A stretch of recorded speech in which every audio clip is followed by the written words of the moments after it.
रायगड, महाराष्ट्रासह देश विदेशातील ताज्या बातम्या पाहण्यासाठी मॅक्स इंडिया लाईव्ह चॅनलला सबस्क्राईब करा आणि बेल आयकॉन दाबायला विसरू नका.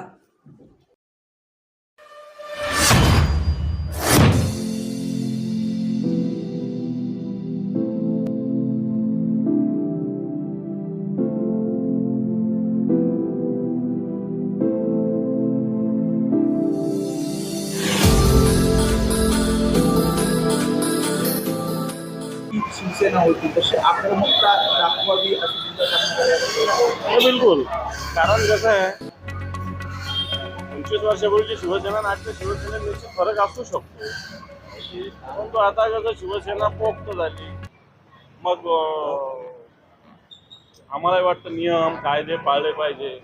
परंतु सर्रास मला वाटतं शिवसैनिकांनी नियम कायद्याची काळजी पर्वा न करता आपल्याला जे इप्सिते साध्य करण्याची आवश्यकता आहे असं या बैठकीत एक जस्ट चर्चा झालेली. पण हे सगळं मला असं वाटतं की शिवसेनेचा एक आक्रमकतेचा बाणा जो आहे हा स्वभाव आहे शिवसेना. शिवसैनिकांनी असं आक्रमक वागलेलंच लोकांना आवडतं. शिवसैनिक मूळमूळ वागलेला हा लोकांना सुद्धा ऍक्सेप्ट होत नाही. वाटतं त्या हेतून पुन्हा एकदा सगळे एक संघटनेच्या कामात एक नवी ताकद नवी शक्ती आणण्याचा प्रयत्न या बैठकीच्या माध्यमातून पुढे होता. सगळे सोयऱ्यांच्या आणि ओबीसींवरती आम्ही कोणत्याही अन्याय होणार नाही. जरांगे पाटील यांनी जे काही म्हटलेलं आहे त्याचा विचार अजून सुरू आहे असं फडणवीस म्हटलेत. अजून देखील प्रश्न सुटले नाही. जरांगेंचं उपोषण भारतीय जनता पार्टी मराठा विरोधात आहे अशा प्रकारची भूमिका मी वारंवार मांडलेली आहे. ज्या पद्धतीनं जरांगे पाटलांच्या आंदोलनावर लाठीचार्ज झाला होता, अत्याचार झाला होता, मावल्यावर सुद्धा लाठ्या उगारल्या होत्या, यांच्यावर अजून कोणती कारवाई झालेली नाही. आणि म्हणून या सगळ्या आंदोलनात भारतीय जनता पार्टी असेल, हे सरकार असेल.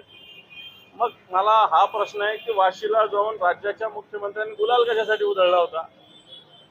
जे जरांगे पाटलांचं इथं पायी आले होते ते पार त्या गावापासून तर मुंबईपर्यंत, त्यांना वाशीला का थांबवलं होतं? जर तुम्हाला करायचं नव्हतं तर आंदोलन येऊ द्यायचं होतं ना. याचा अर्थ तुम्ही दुटप्पीपणे वागताय. आणि म्हणून मला असं वाटतं जरांगे पाटलाच्या आंदोलनाचा आदर सरकारने केलाच पाहिजे.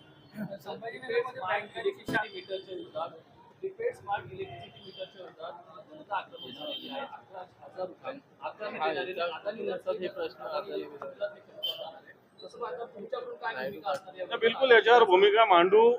कारण हे भांडवलदारांना मोठ्या प्रमाणात प्रोत्साहन देण्यासाठी उद्योजकांना प्रोत्साहन दिलं पाहिजे, पण सर्वसामान्य माणसाच्या खिशातून नाही काढलं पाहिजे. आज जो 100 युनिट वापरतो, 200 युनिट वापरतो, त्याला 12,000 आणि 15,000 मीटरची गरज काय हा प्रश्न आहे. आणि म्हणून याच्याविषयी निश्चित येणाऱ्या काळात एक मोठं जन आंदोलन आम्ही उभा करू. एनसीपीला सोबत घेतल्याने ब्रँड व्हॅल्यू कमी झाली आहे भाजपची असं मुखपत्रातून समोर. एनसीपीची भूमिका काय आहे?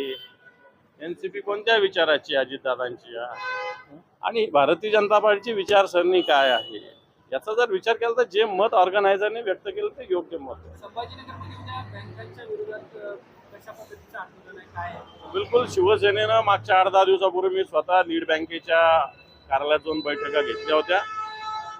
कारण एका शेतकऱ्याने आत्महत्या केली होती. त्याचं 4 महिन्यापूर्वी कर्ज मंजूर होईल अशा प्रकारचं आश्वासन दिलं होतं. त्याच्यावरून त्याची प्रॉपर्टी मॉर्गेज घेतली होती आणि त्याला 4 महिन्यांनी कर्ज नामंजूर करण्यात येते असं कळवलं होतं. म्हणून त्यांनी आत्महत्या केली. याचाच अर्थ बँका फाईल जमा करतात आणि त्याला 1 लाख रुपयाची मागणी केली होती. अजून त्या बँक अधिकाऱ्यावर कारवाई झाली नाही. त्याच्याविषयी निश्चित शिवसेना आक्रमकतेनं काम केलं. पण बँकामध्ये जर फाईल आल्यानंतर 8-8, 15-15 दिवस 1-1 महिना फाईल थांबत असेल, खरं तर पेरणीसाठी मे महिन्यातच कर्ज मंजूर होण्याची आवश्यकता होती. आता जून मध्यावर आलेला असताना सुद्धा अनेक बँकामध्ये अनेक फायली प्रलंबित आहे.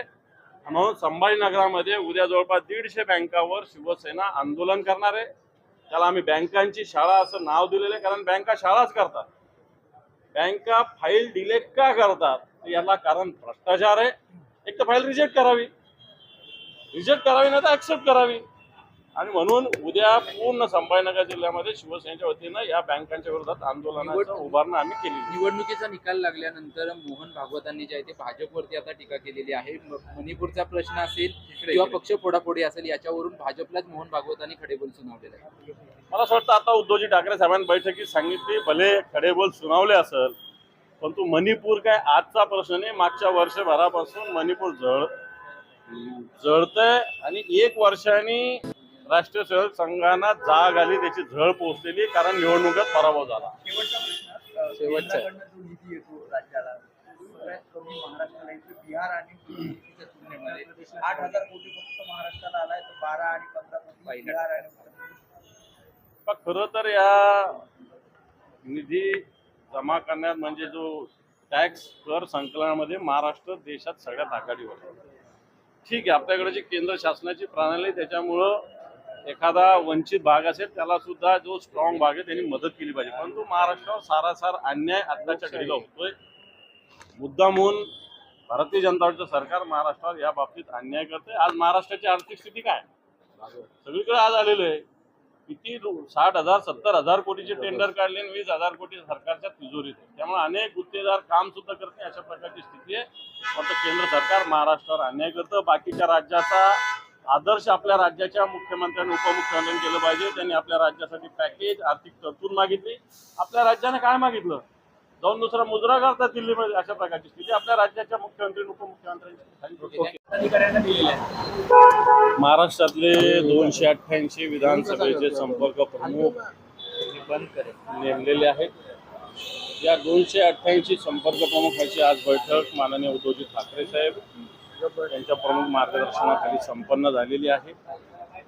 येणाऱ्या काळात ज्या विधानसभा निवडणुका होतील त्या हेतूनं या 288च्या 288 मतदारसंघामधला आढावा, लोकसभा निवडणुकीचा अहवाल, मग आम्ही असो, काँग्रेस असेल, राष्ट्रवादी काँग्रेस असेल, या सगळ्या पक्षांनी ज्यांनी विजय प्राप्त केला असेल आणि काही ठिकाणी पराभव सुद्धा असू शकतो, या सगळ्या गोष्टीचा एक विस्तृत अहवाल मान्य उद्धवजींनी मागवलेला आहे. निश्चित 8 दिवसाच्या अहवालानंतर या सगळ्या विषयावर ताकदीनं शिवसेना काम करण्यासाठी सिद्ध झालेली आहे. भले अपेक्षित जागा आम्हाला लोकसभेत मिळाले नसतील, परंतु आज सगळ्या काँग्रेस राष्ट्रवादीच्या जागा निवडून येताना सुद्धा शिवसैनिकांनी तिथे प्रभाव ठेवलेला आहे. आणि या सगळ्याचा सारासार विचार करून येणाऱ्या काळामध्ये येणाऱ्या विधानसभेची रणनीती आखण्यासाठी संपर्क प्रमुखांचा एक दौरा येणाऱ्या काळात पूर्ण महाराष्ट्रभर 288 मतदारसंघात होणार आहे. अशा सूचना सगळ्यांना देण्यात आल्या. एक संपर्क प्रमुख